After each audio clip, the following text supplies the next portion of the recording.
का करत रू? पाउडर लगावतनी।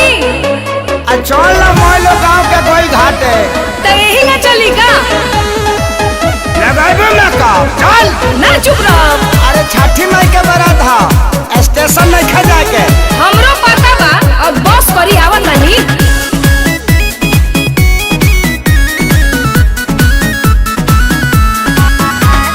पूजा के सारा सामान दौरा में देनी सोई हाथ तो देखते बानी तुम ही नट रुकी राजा अब तानी होके तैयार। पूजा के सारा सामान दौरा में देनी सही हार चलब तुम ही नट रुकी राजा अब तानी होके तैयार। पे भारी लगता सबके हुआ जाई घरे ता तू घाट जाई बुका सबके हुआ जाई घरे ता तू घाट जाई बुका मेकअप लगावाला के फेरा में और के बेरा बिताई बुका मेकअप लगावाला के फेरा में और के बेरा बिताई बुका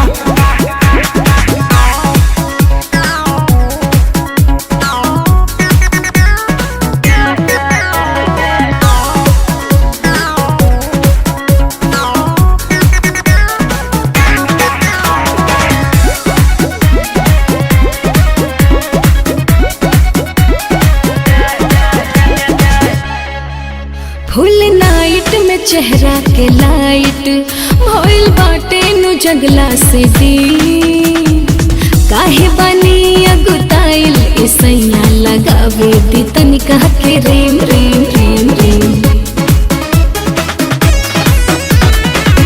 भूखल बाड़ू छठ के बरतिया हे धनी बदल तू बापा नयदतिया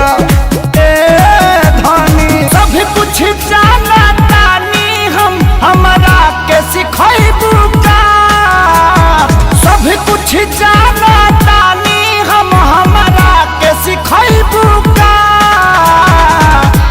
मेकअप लगावाला के फेरा में और के बेरा बितैबू का मेकअप लगावाला के फेरा में और के बेरा बितैबू का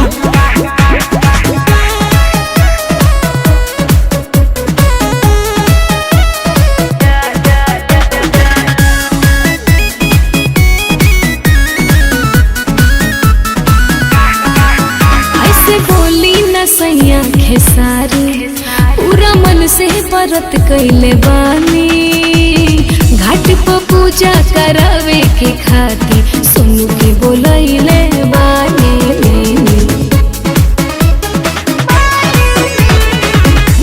कहला पसाचिया चला गोता तहरा हो निकल पीरियंका तू जल्दी से बाहरा हो या तो राज देव नील कमल के लेट करई बुका या तो राज देव नील कमल के लेट करई बुका मेकअप लगावाला के फेरा में और भाके बेरा बितई बुका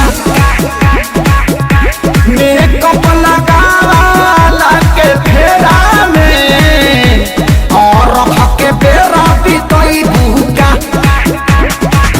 मैंने सब सामान सरिया का मोड़िए पला दे के चल मेकअप लगावाला के फेरा में और के बेरा बितई बुका